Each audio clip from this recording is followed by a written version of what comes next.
감사합니다. 이 시간도 하나님의 말씀을 함께 나누고자 합니다. 우리 성령 하나님께서 우리의 마음을, 우리의 생각을 주관하여 주셔서 읽고 또 듣는 하나님의 말씀이 들려지고 깨닫게 되어지고 또 우리가 그 말씀을 힘입어 살아가는데 부족함 없게 하여 주시옵소서. 예수님의 이름으로 기도드리옵나이다. 아멘. 오늘 11장의 말씀은 이스라엘 백성과 하나님의 관계를 언약 관계라고 구약에서는 칭하고 있는데, 바로 예레미야는 그 언약 관계를 칭하는 바로 이 말씀을 통해서 지금도 이 언약이 유지되어져 있느냐라고 이스라엘에게 되묻고 있습니다. 우리가 이 언약이라는 말은 우리가 좀 보통 신앙생활하면서 여러 번 들어보셨을 겁니다. 언약, 계약 혹은 약속, 이렇게도 보통 우리가 표현을 하기도 하죠. 특별히 이 언약이라는 것은 원어적은 원래 히브리어로 보면은 자르다라는 데에서 이 언약이라는 단어가 파생이 되었다고 합니다. 근데 왜 자르다가 언약이 되었느냐? 예전 고대 세계에서는 당사자, 언약 당사자가 두 사람은 최소 있어야 되잖아요. 양 당사자가 언약, 특별히 약속을 맺을 때 짐승을 두고 그 짐승을 가운데로 쪼개는 거예요. 그때 이 짐승을 자르다가 바로 이제 이 언약이 나타나는 거죠. 짐승을 왜 쪼갭니까? 그 짐승을 쪼개고 양 당사자가 그 짐승의 사이를 가운데로 이렇게 지나가는 거죠. 하나님이 아브라함과 언약을 맺으실 때 바로 이 언약을 맺으십니다. 근데 특별히 이와 같이 당사자가 이 쪼개진 짐승 사이를 걷는 것은 이 언약을 깨뜨리면 이와 같은 짐승이 쪼개지는 저주가 너에게 임할 것이다라는 하나의 상징이죠. 어쩌면 겉으로 드러나는 모습을 보면 이 언약이라는 것은 반드시 지켜야 될 약속이다라는 것을 우리가 알 수 있습니다. 그런데 이 언약이라는 것은 반드시 이 쪼개는 한쪽의 양 당사자의 모든 것만을 등장하는 게 아니라 성경에는 좀 다양한 언약이 등장합니다. 우리가 성경에 보면은 이 언약, 특별히 하나님과 그분의 백성 가운데 여러 가지 언약들, 가장 먼저 생각나는 게 무엇이겠습니까? 아담과의 언약이 있죠. 그렇죠. 하나님이 에덴 동산을 만드시고 동산 중앙에 있는 그 나무의 실과는 먹지 말라. 먹으면 정령 죽으리라. 이것도 하나님과 아담과의 약속 언약이죠. 또 하나 우리가 알 수 있는 그 언약이 무엇이 있습니까? 노아 언약이 있죠. 하나님께서 홍수로 세상을 멸망하시고 이제 그 모든 것을 거두신 후에 노아를 부르시고 노아를 건져내신 후에 하나님이 하늘에 무엇을 떠오르게 하죠? 무지개. 그렇죠. 우리가 보통 무지개 언약이라고도 하는데요. 이 무지개를 떠올리게 하면서 다시는 내가 물로 세상을 심판하지 않겠다라는 하나님과 노아의 언약이 등장합니다. 또 한편으로 등장하는 언약이 우리가 아는 아브라함의 언약.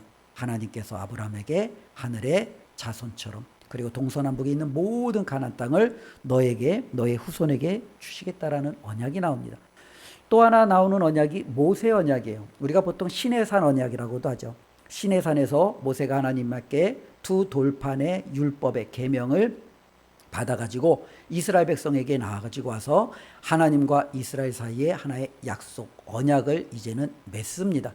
그게 바로 이제 신명기, 때로는 민수기에 이제 그 정황들이 드러나 있죠. 또 한편으로 성경에 등장하는 언약 중에 하나가 뭐냐면 들어보셨을 거예요. 다윗 언약이에요. 다윗 언약. 그렇죠?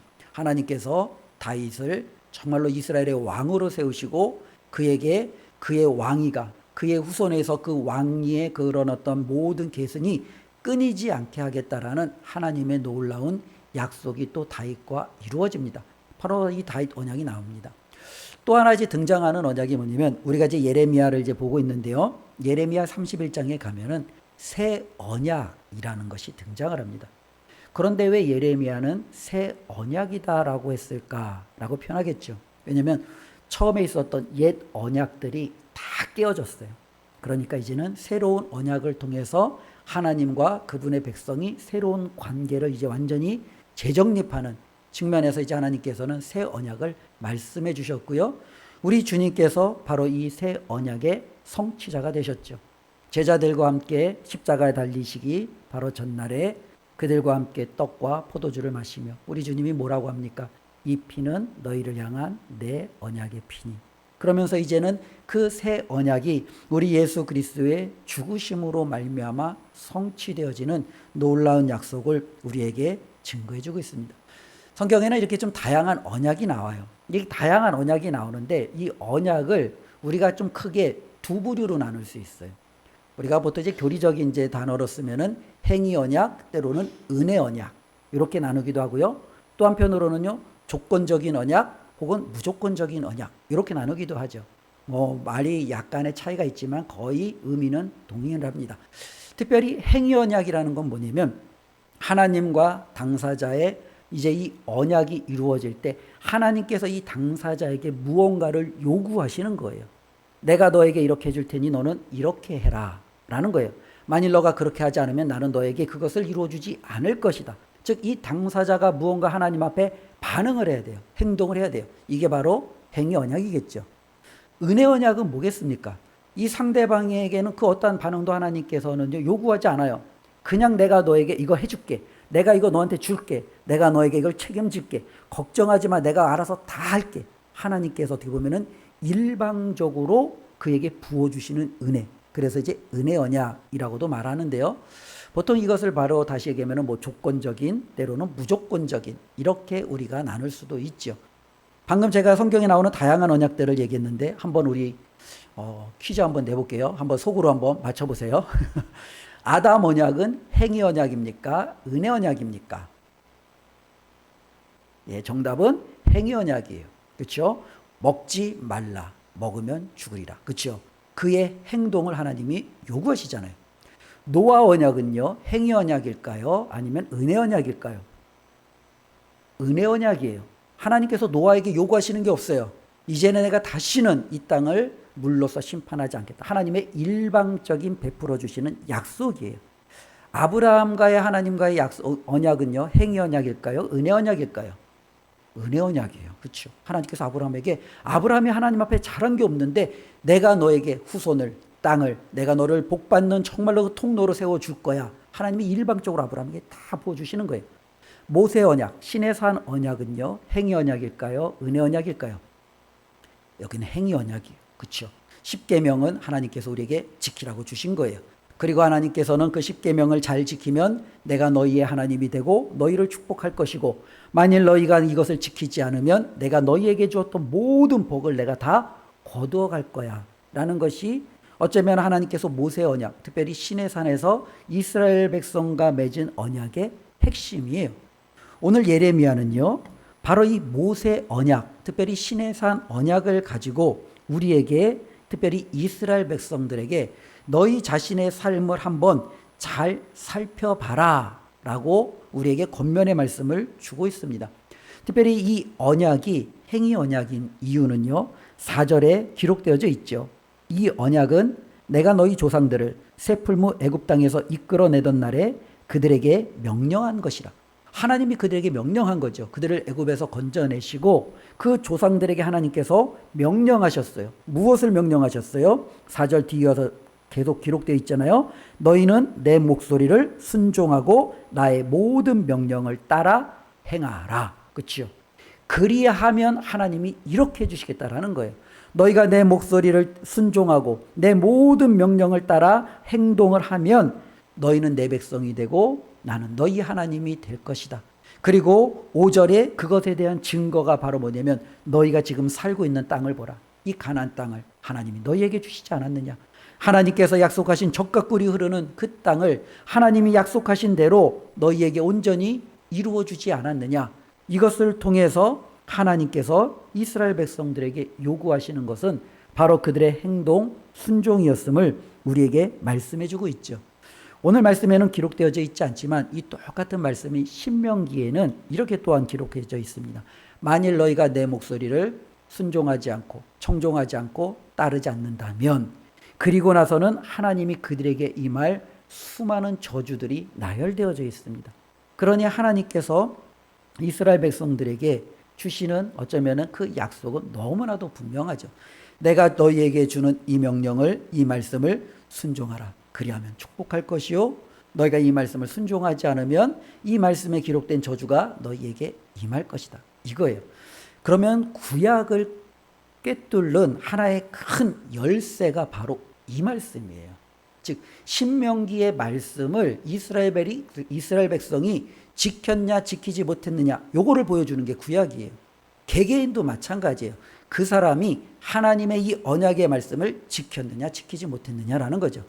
우리가 수요일에 이제 열왕기서를 살펴보았었는데요. 그 11개 나오는 수많은 왕들도 이 기준으로 보는 거예요. 이 왕들이 하나님이 그들에게 주신 모세 율법에 순종했느냐 아니면 순종하지 않았느냐, 이스라엘 백성이 이 하나님의 말씀에 순종했느냐 순종하지 않았느냐라는 거죠. 우리가 잘 아는 대로 한번 보십시오. 사사기, 이제 이스라엘 백성이 가나안 땅을 점령하고 사사시대에 들었습니다. 사사시대는요, 이스라엘 백성이 하나님의 말씀을 순종한 때였습니까? 그렇지 않은 때였습니까? 순종하지 않았던 때였습니다. 그래서 하나님의 순종하지 않는 그들에게 끊임없이 하나님의 재앙, 주변 민족들을 통해서 그들에게 진노와 징계를 통해서 그들을 깨닫게 하시는 거죠. 때로는 왕정시대, 우리가 아는 사울, 다윗, 솔로몬, 그리고 이제 남유다, 북이스라엘의 이 모든 시대 속에서도 특별히 그들이 하나님의 말씀대로 순종하지 않을 때 하나님께서는 애굽을 통해서 이스라엘을 징계하시고 아수르를 통해서 징계하시고 바벨론을 통해서 징계하시는 거예요. 왜? 너희가 내 말을 듣지 않으면 이 율법에 기록되어진 것처럼 너희가 사는 이 땅에서 내가 너희를 다 물러가게 할 거야. 이 말씀에 기록된 모든 저주가 너희에게 임할 거야. 하나님이 끊임없이 경고해 주시는 거죠. 선지서의 말씀이 바로 그거예요. 선지서는 너희들이 왜 이렇게 고난받았느냐, 환난을 받고 있느냐, 어려움을 겪고 있느냐, 하나님의 율법을 지키지 않았기 때문에, 하나님의 말씀대로 살지 않았기 때문에, 이것이 바로 너희에게 임한 거 아니냐. 바로 이것이 구약을 저와 여러분들이 읽을 때 어쩌면 굉장히 유념해 두고 보아야 될 하나의 큰 메시지라는 거죠. 오늘 예레미야도 바로 그 말씀을 이들에게 해주고 있다라는 겁니다. 하나님은 분명히 이스라엘 백성에게 약속을 지켰어요. 그들을 애굽에서 건져내셨고 가나안 땅을 주셨고 그들에게 정말로 친히 하나님이 그들의 하나님이 되셨어요.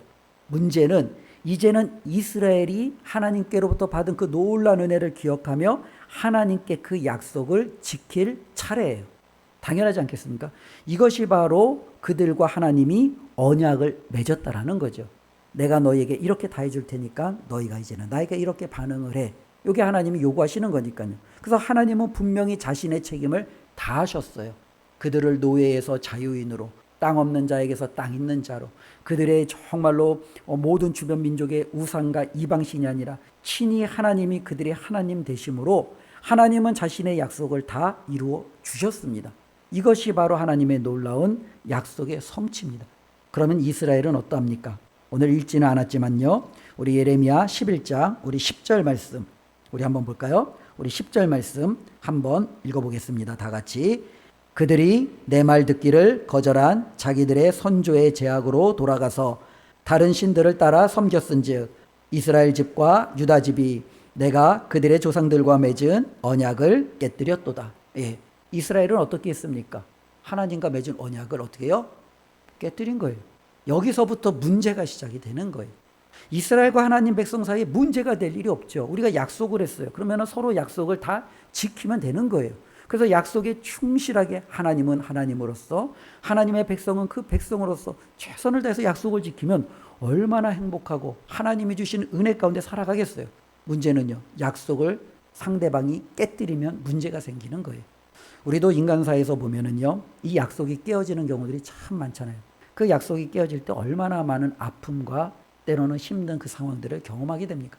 이스라엘 백성은요, 그런 모든 것들을 다 생각해 두지고 염두에 두지도 않고 그냥 일방적으로 하나님과의 그 약속을요, 어떻게 해요? 깨뜨려 버렸어요. 그래서 하나님을 더 이상 섬기지 않기로 그들은 결정했습니다. 10절에 바로 그들이 맺은 언약을 깨뜨렸고 15절에는요, 이렇게 기록되어져 있습니다. 나의 사랑하는 자가 많은 악한 음모를 꾸미더니, 즉 여기서 나의 사랑하는 자는 하나님이 보실 때 이스라엘 백성이죠. 하나님은 그의 백성을 사랑하셨어요. 근데 하나님의 사랑을 받는 이스라엘은요, 악한 음모를 꾸미기 시작합니다. 어떤 음모입니까? 나의 집에서 무엇을 하는, 여기서 나의 집이라는 게 뭐겠어요? 하나님의 성전, 좁은 의미에서는 그렇게 우리가 볼 수도 있고요. 넓은 의미에서는 하나님이 그들에게 주신 그 가나안 땅으로 우리가 확대해서 볼 수 있겠죠. 그런데 하나님이 주신 그런 놀라운 성전, 그 거룩한 곳에서 하나님의 사랑받는 자들이 어떻게 해요? 악한 음모를 꾸미고 있는 거예요. 그 악한 음모가 뭐예요? 거룩한 제물 고기로 내 재난을 피할 수 있겠느냐? 그때 내가 기뻐하겠느냐? 즉 이들은 뭐예요? 하나님의 진에서 악한 음모를 꾸는데 그 악한 음모가 뭐냐면 하나님 앞에 드려야 될 것을 하나님께 드리지 않고 오히려 다른 신들에게 드림으로 다른 신들을 섬기는 이와 같은 하나님과의 철저한 뭐랄까요? 언약의 깨뜨림을 이스라엘 백성들이 지금 행하고 있다라는 거예요. 이것이 문제라는 겁니다. 그러면은 어떻게 우리는 해야 되느냐라는 부분이 남죠. 먼저 묻는 것은 우리보다도 하나님이 먼저 어떻게 하셔야 되느냐라는 질문이 먼저 남을 겁니다. 하나님은 약속을 다 지켰는데 상대방이 약속을 지키지 않았어요. 그럼 상대방은 할 말이 없죠. 왜? 자기가 약속을 안 지켰으니까. 당연히 그 약속을 지키지 않은 대가를 당해도 그는 할 말이 없어요. 근데 하나님은 그 모든 약속을 다 지켰음에도 배신당했어요. 아픔을 당했어요. 하나님이 어떻게 하셔야 될까요? 가장 쉽게 할 수 있는 것은요, 이스라엘 백성을 모른 척 하시는 거죠. 그냥 버려버리는 거예요. 그래, 너희들이 그냥 알아서 그렇게 살다가 그냥 망해라. 하나님이 그냥 그들을 내버려 두시는 거예요. 이게 바로 하나님이 하실 수 있는 가장 최악의 이스라엘 백성에게 줄 수 있는 하나님의 무서운 심판이 되겠죠. 그런데 하나님은요, 그렇게 행하지 않으신다라는 거예요. 그렇게 행하지 않으신다라는 이유가 바로 구약이에요. 하나님이 끊임없이 선지자들을 보내심으로 여전히 그들에게 말씀하시는 거예요. 돌아오라. 내게로 돌아오라.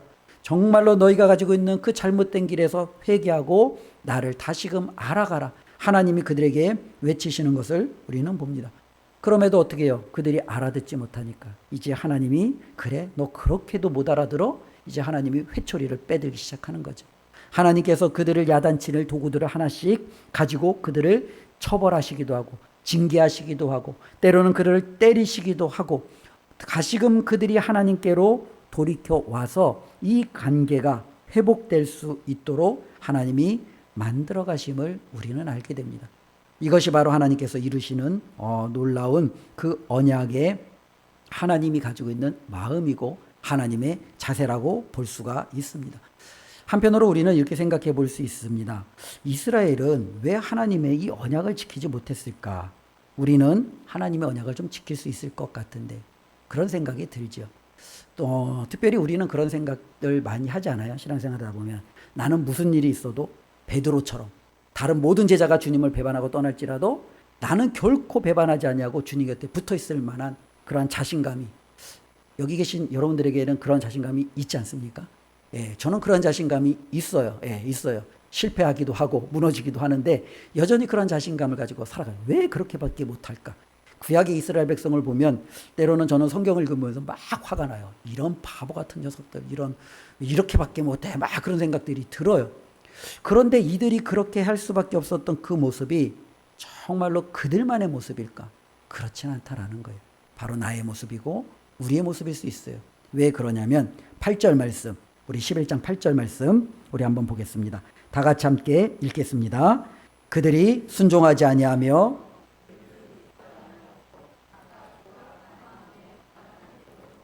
예, 여기에요. 마음에 뭐예요? 완악한 대로 행한 거예요.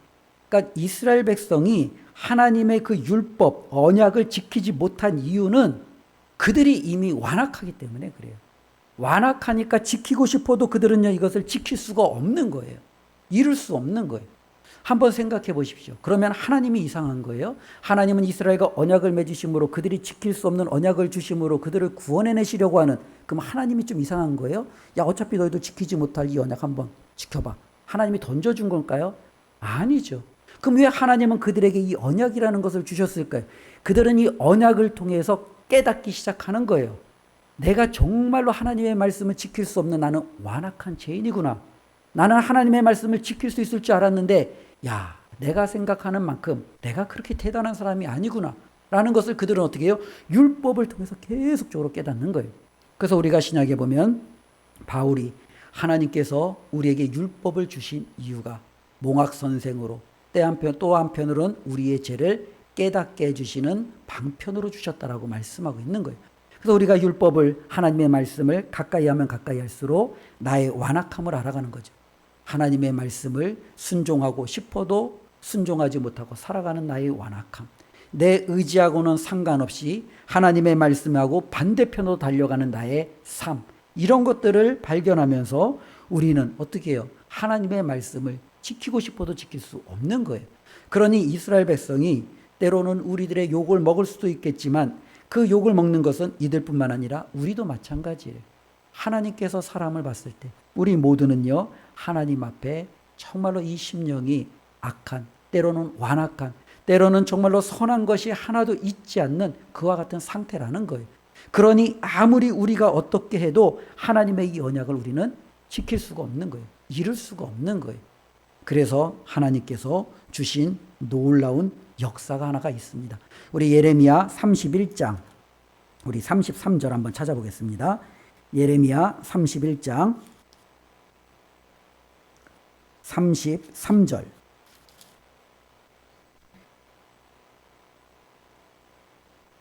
예레미야 31장 33절. 그러나 우리 같이 한 목소리로 한번 읽어보겠습니다. 그러나 그날 후에 내가 이스라엘 집과 맺을 언약은 이러하니 곧 내가 나의 법을 그들의 속에 두며 그들의 마음에 기록하여 나는 그들의 하나님이 되고 그들은 내 백성이 될 것이라. 여호와의 말씀이니라.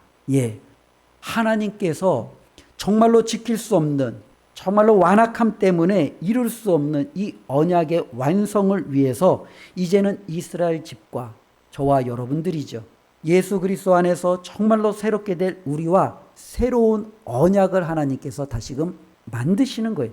그게 바로 새 언약이라는 겁니다.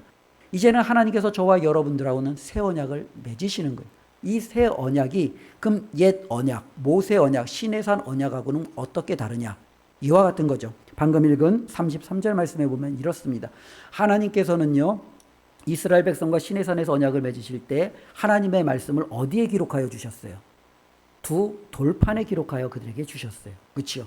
그들은 이 두 돌판을 눈에서 떨어지면 이 두 돌판에 기록된 말씀을 그들은 기억하지 못하고 살아가요. 그래서 하나님은 그들에게 뭐라고 말씀하시냐면 하나님이 너에게 주신 모든 말씀을 미간에, 손목에, 끝에, 옷술에 끊임없이 너희들은 그 말씀을 어떻게 해요? 매달고 묵상하고 읽고 암송하고 하나님의 말씀을 가까이면서 살아가라는 거예요. 근데 그것도 한계가 있죠. 우리가 어떻게 이 모든 것들을 항상 24시간 내내 하나님의 말씀이 우리의 모든 삶을 다 주관할 수 있겠어요? 불가능해요. 우리가 어떻게 해도 하나님의 말씀대로 산다는 것은 어려워요. 하나님은 그걸 아셔요. 그래서 하나님은요, 새로운 방법을 저와 여러분들을 위해서 예비해 두셨어요. 그건 뭐냐면 하나님의 말씀을 두 돌판에 써서 우리에게 주시는 것이 아니라 하나님의 말씀을 어디에다가 주신대요? 어디에 기록해 주신대요? 33절에 보니까요, 우리의 마음에, 저와 여러분들의 마음에 하나님이 하나님의 말씀을 기록하여 주신다라는 거예요. 많은 사람들이 그렇죠. 하나님이 우리의 말씀을 심장에 기록하여 주실까? 아니면 간에다가 기록하여 주실까? 어디에다가 기록해 주셔야지 마음에 기록하여 주시는 걸까요? 많은 분들이 이 부분에 대해서 이렇게 해석합니다. 하나님께서 우리의 마음에 성령 하나님을 보내주시는 거예요. 하나님이 친히 저와 여러분들의 마음 가운데 임재하심으로 하나님이 친히 우리 마음속에서 이제 뭐라는 거예요? 말씀하기 시작하는 거예요. 구약에는 내가 하나님의 말씀을 돌판을 통해서 기록된 양피지를 통해서 때로는 들은 말씀을 통해서 하나님의 말씀이 기억나고 생각이 났는데, 신약 시대에는 저와 여러분들이 살아가는 삶의 순간순간마다 내 마음속에서 성령님이 말씀하시는 거예요. 야, 그렇게 하면 안 돼. 그치, 너 지금 잘하고 있네. 야, 하나님이 그렇게 말씀하시지 않은 것 같은데. 끊임없이 우리 안에서 어떻게 해요? 하나님이 말씀하기 시작하는 거예요. 이게 바로 구약과 신약을 살아가는 저와 여러분들의 완전한 차이죠. 그래서 구약에는 겉에 주신 하나님의 말씀을 우리의 마음이, 심령이 완악하여 그것에 순종하며 살 수 없었던 우리를, 신약에는요, 하나님이 우리의 마음이 약한 걸 알아요. 그래서 우리 마음 가운데 성령 하나님을 보내주셔서 성령님이 우리가 마음의 완악한 대로 가도록 내버려 두지 못하게 하는 거죠. 그 길로, 완악한 길로 가려고 하면 내 마음 안에 있는 성령 하나님이 어떻게 해요? 나의 양심을 찔러요. 나의 생각을 찔러요. 내가 하나님의 말씀에 정말로 못 견디게 나를 자꾸 하나님이 말씀으로 나를 괴롭혀요. 그래서 그 악한 길로부터 저와 여러분들이 도무지 갈 수 없도록 우리를 그렇게 만들어 간다라는 거예요. 우리의 삶을 하나님께서 그렇게 만들어 가시는 거죠. 이것이 바로 하나님께서 우리에게 주시는 놀라운 역사입니다. 그래서 신약을 살아가는, 특별히 성령 하나님을 받은 그리스도인들은요, 우리가 로마서 8장에서 바울이 말하는 그 고백을 우리는 끄덕끄덕하면서 우리는 공감할 수 있는 거예요. 그 어떠한 이 세상에 있는 피조물이라도 하나님의 사랑에서 우리를 끊을 수 없다라는 그 사실을. 옛날에는 내가 아둥바둥 어떻게 해서든지 그 언약을 지킴으로 하나님의 백성됨을 인정받으려 했다면, 지금은 그게 아니라 내 안에 역사하시는 성령 하나님께서 나의 어떠한 상황에도 불구하고 저와 여러분들을 반드시 하나님의 자녀되게 하심의 이 놀라운 역사가 결코 변하지 않게 만들어 주신다는 거예요. 그러니 내가 아무리 강해도 내 안에 거하시는 성령 하나님보다 강할 수가 없어요. 이 세상이 아무리 거대해도 이 세상을 창조하신 하나님보다 클 수 없어요. 그러니 그 어떤 누구도 하나님이 한번 우리를 찜하시면, 하나님이 우리를 한번 택하시면, 그리고 그분의 백성으로 자녀로 삼으시면 그것은요 결코 깨어지지 않는 놀라운 은혜가 된다라는 겁니다. 바로 예레미야를 통해서 우리는 이 말씀을 다시 한번 기억했으면 좋겠습니다. 그렇기 때문에 우리는요, 어쩌면 이 말씀을 바라보면서 야, 우리는 정말로 행복한 사람이구나 라는 그러한 고백과 그러한 어떻게 보면은 감사가 넘쳐났으면 좋겠습니다. 어떤 사람들은요, 하나님과의 관계 속에서 때로는 의식, 하나님이 말하는 율법, 계명, 이거를 잘 지키면 그래, 내가 신앙생활 잘하고 있다라고 생각하는 경우들이 종종 있습니다. 이스라엘이 그랬어요. 하나님 앞에 제사만 드리면 됐지, 절기만 지키면 됐지, 하나님 앞에 내가 드릴 예물을 잘 드리면 됐지. 그런데 문제는요, 그것은요 하나님께서 정말로 그들에게 요구하시는 전부가 아니라는 거예요. 그건 단지 그들이 겉으로 드러나는 하나의, 하나님께서 보여주시는 상징적인 모습이죠. 하나님이 그들에게 말씀하시는 것은 너희는 내 목소리를 듣고 순종하는 내 백성이 되라 라는 것이 하나님이 이스라엘에게 요구하시는 가장 큰 핵심입니다. 신약을 사는 우리에게도 하나님이 요구하시는 것은 무엇이겠습니까? 하나님 앞에 많은 예물을 드리는 것, 때로는 하나님과 교회와 하나님의 나라를 위해서 온전히 헌신하고 충성하며 살아내는 것, 이 모든 것 다 귀하고 소중하죠. 그러나 이 모든 것들이 하나님 앞에 귀하고 소중하려면 우리 주님께서 우리에게 말씀하신 하나님의 말씀에 듣고 순종하는 삶, 이것이 바로 하나님이 오늘 우리에게 요구하시는 가장 중요한 것임을 꼭 기억했으면 좋겠습니다. 우리 주님은 그래서 그렇게 말씀하십니다. 나를 사랑하는 자는 내 계명을, 내 말을 듣고 지킨다라는 겁니다. 하나님을 사랑하는 자는 하나님의 말씀을 듣고 순종하는 자가 하나님을 사랑하는 자라고 말씀하고 있습니다. 구약이나 신약이나 이것은 전혀 변화되지 않아요. 당연히 우리가 하나님의 말씀을 듣는 백성으로서 그것을 듣고 순종하는 것, 이건 하나님이 동일하게 요구하시는 거예요. 구약의 성도들은 자신들이 하려고 하는 것이 안 됐다면 우리는 나의 연약함에도 불구하고 성령 하나님께서 순종하는 사람으로, 하나님을 찾는 사람으로 만들어가고 있다는 것을 우리가 바라본다면 하나님 앞에 이번 한 주간도 감사하며 살아갈 수 있을 줄로 믿습니다. 이것을 기억하며 우리 모든 성도님들, 때로는 힘들고 연약한 나의 완악함, 연약한 모습 때문에 좌절하는 것이 아니라 그래도 내가 이렇게 부족함에도 불구하고 나를 떠나지 않으시는 하나님, 여전히 내 마음 안에서 나를 이끄시는 그 성령님, 그분을 기억하며 하나님의 말씀을 붙들고 이번 한 주간도 멋지게 승리하시고 하나님의 뜻 가운데 하나님의 인정을 받는 우리 모두가 되시기를 주님의 이름으로 축원을 드립니다. 기도하겠습니다. 하나님 감사합니다. 오늘도 하나님의 말씀을 들었습니다. 이스라엘 백성은 하나님의 말씀을 받았음에도 그 말씀의 의미를 온전히 깨닫지 못했습니다. 말씀을 주신 이유는 바로 그 말씀을 듣고 순종하라고 주신 줄을 그들은 제대로 알지 못했습니다. 하나님, 어쩌면 우리도 하나님의 말씀을 저들처럼 대할 때가 참 많습니다. 말씀을 알기는 아는데, 듣기는 들었는데 그 말씀에 순종하지 못하는 삶을 살 때가 참 많았습니다. 하나님, 우리의 연약함을 용서하여 주시옵소서.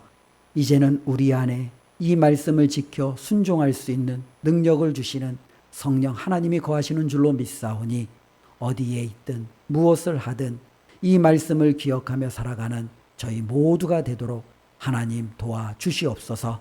예수님의 이름으로 기도드리옵나이다. 아멘.